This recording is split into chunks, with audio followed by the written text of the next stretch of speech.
Isang mapagpalang araw na naman po mga kapatid at muli tayo mag-aaral ng salita ng Diyos. At ang salita ng Diyos natin pag-aaralan, atin po itong kukunin sa Awit, Kabanata 119, Talata 165. Ang sabi po dito, ang nagmamahal sa utos mo'y mapayapa yaong buhay. Matatag ang taong ito at hindi na mabubuwal. Mga kapatid, mga magulang, mga kaibigan, ito po ang salita ng Diyos. Ang papuri, ang pagsamba ay para lamang po sa Kanya. Itong binasa po natin, dito po natin makikita yung kahalagahan ng pagmamahal sa utos ng Diyos. Pag sabi nating pagmamahal sa utos ng Diyos ay ito'y ating tinutupad at ating itong pinakikinggan at ating itong isinasabuhay. O gano'n naman talaga pag sinabi mong mahal mo yung salita ng Diyos. So, ibig sabihin, pinahahalagahan mo yan.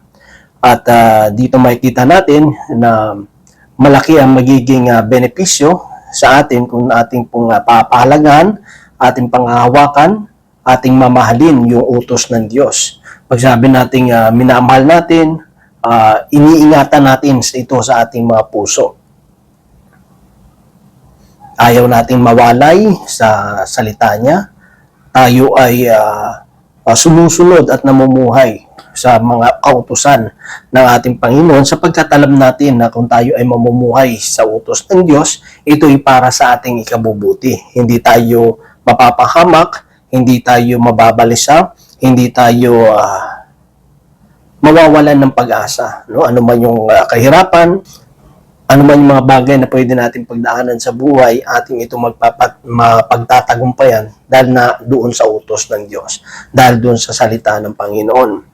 At makikita natin doon, sabi doon, ang magmahal sa utos mo'y mapayapa yaong buhay. Diba? Kasi yun lang naman bakit magulo ang isang buhay ng tao?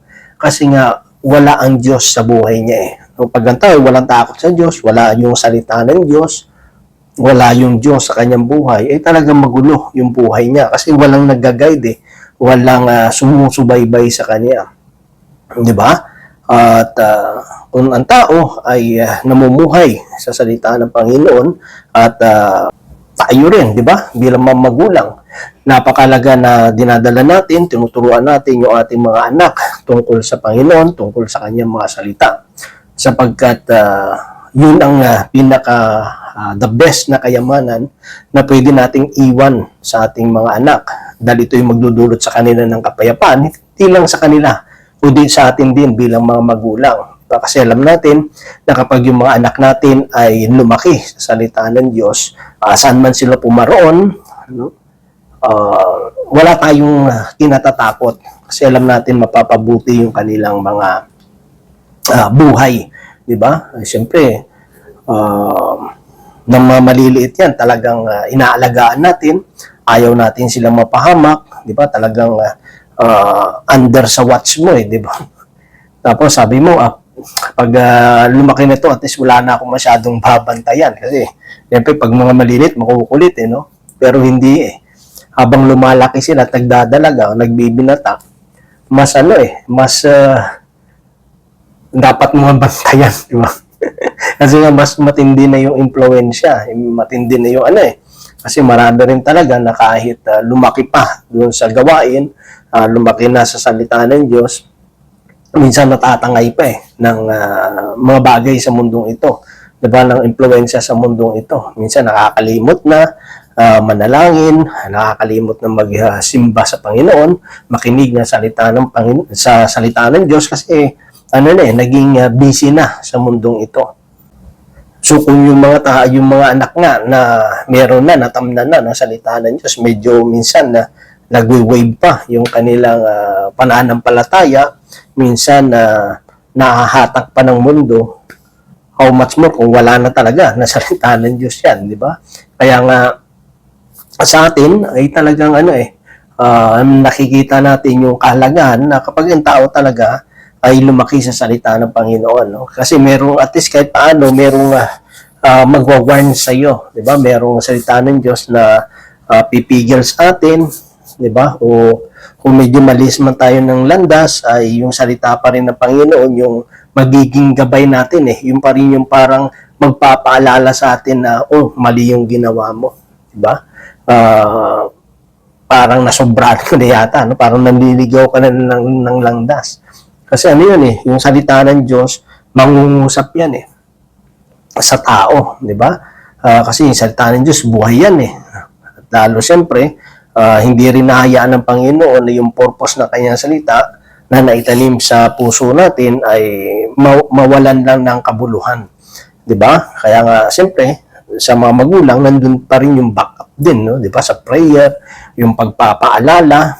Kaya nga, kapag ang isang bata ay lumaki sa salita ng Diyos, mapayapa eh, no? Hindi lang tayong mga magulang, kundi sila rin magkakaroon ng kapayapaan sa buhay. Kasi maraming mga tao ngayon, magulo yung buhay nila. Napapahamak, nagkakagawa ng mga bagay na hindi kanais-nais, di ba? Nagkakasala, gumagawa ng mga krimen, iba nagnanakaw. No? Yung nasasabi natin talagang napapariwara yung buhay nila kasi wala yung salita ng Diyos eh. Diba? Pero tayo, kapag nandun yung salita ng Diyos, ano man yung sitwasyon natin, ano man yung mga bagay na pinagdaraanan natin sa buhay, alam natin eh, di ba? Na may solusyon sa lahat ng bagay kasi alam natin, kasama natin ang Diyos. At hindi tayo pababayaan ng Panginoon. Kaya nga, palagi niyang pangako sa bawat isa sa atin na kung may maibon nga hindi pinababayaan ng Diyos, di ba? Yung mga bulaklak nga sa parang malalanta sa kinabukasan pero hindi pinababayaan ng Diyos, tayo pa kaya, di ba? So yung promesa ng Diyos na yun ay nabibigay na ng kapayapaan sa bawat isa po sa atin. At hindi lang kapayapaan, kundi sabi din matatag ang taong ito at hindi mabubuwal. So, yung salita kasi ng Diyos, yun na nagpapatibay. Yung kasi yung nagpapatatag sa bawat isa sa atin. Kasi bilang tao, talagang puno tayo ng kahinaan. Diba? Mahina tayo eh. May area ng buhay mo na malakas ka, pero may area pa rin ng buhay mo na mahina ka eh. Kaya nga, doon tayo minsan na nabubuhal doon sa ating mga kahinaan. Kaya nga, kung saan ka mahina, dapat doon ka tayo nagpapalakas. Diba? Parang ano yan, kung sa mga boxing, diba? Kung mahina yung sikmura mo, kaya yung gilid mo, tagiliran mo, talagang pinapatibay mo yan eh. Diba? Kung yung resistensya mo, pinatatatag mo. Diba? Yung stamina mo. Kasi yun ang kahinaan mo eh. Diba? So, kailangan mong mapagtagumpayan, kailangan mag-focus ka doon para yung kahinaan mo maging kalakasan.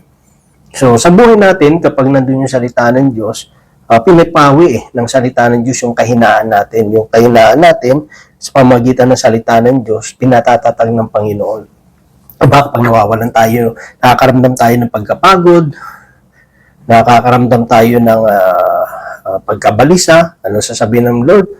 Kung ikaw magtitiwala sa Panginoon, magiging katulad ka ng agila. No? Lilipad ka ng lilipad. Hindi ka mapapagod.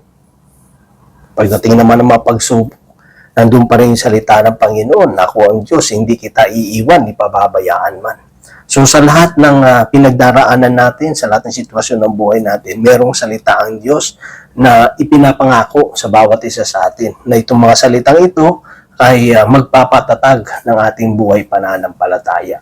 Na hindi tayo gumibap, hindi tayo ay magpatuloy. At sabi doon, hindi mabubuwal. Totoo naman yung mga kapatid.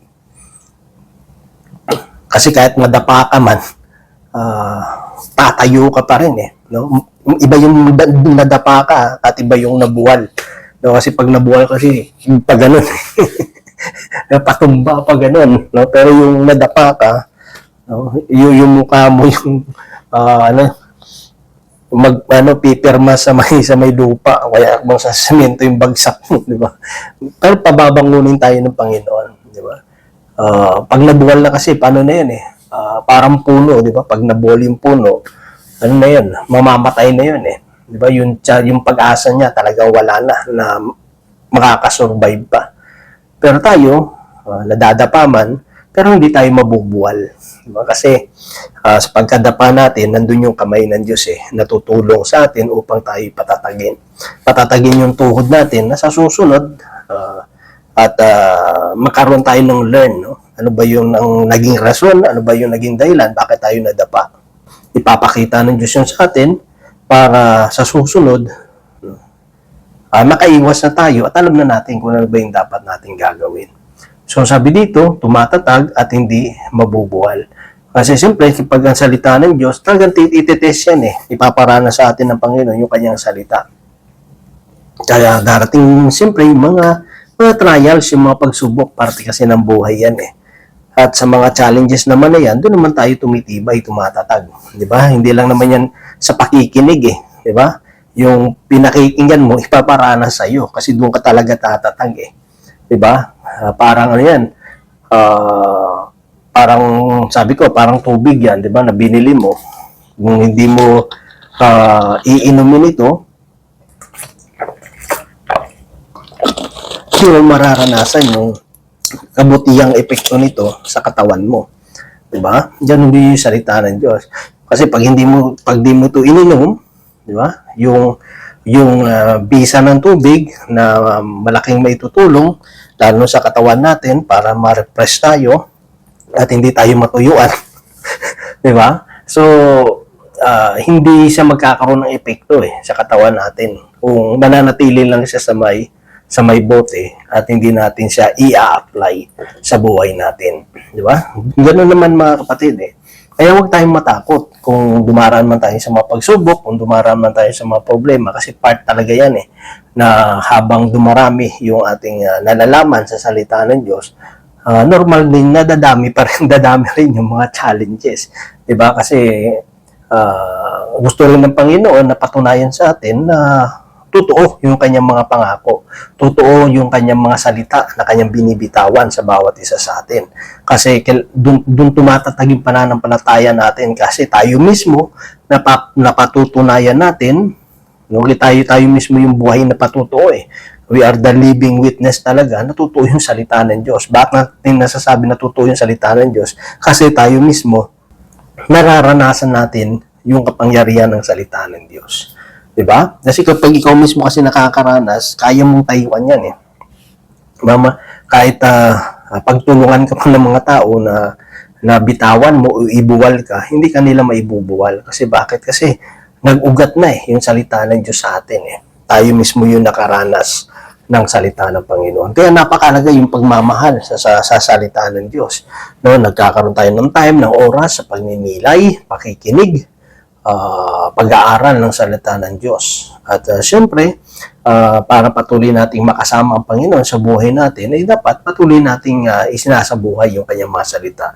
Kasi kapag isinasabuhay natin yung kanyang salita, proud tayo. Diba? Kasi ginagamit natin Diba? Parang ano yan, pag niregaluhan ka, kunyari ng damit, kahit anong simpleng yan, pero dahil proud ka doon sa nagbigay, mahal mo yung nagbigay sa'yo, so, proud ka na isuot yun. Kahit simple lang yung binigay sa'yo, proud ka na ipakita sa mga tao, ito galing to sa taong mahal ako, di ba? So, proud ka, pinagmamalaki mo yun, kaya nga ginagamit mo At simple, alam mo makakatulong at malaga sa buhay po natin. So, ganoon din yung salita ng Diyos, mga kapatid. Kung tayo ay patuloy na magmamahal sa salita ng Diyos, magkakaroon tayo ng tunay na kapayapaan sa buhay. Pag sinabing kapayapaan, hindi ibig sabihin yun, walang problema, walang suliranin o walang pagsubok na darating sa buhay natin.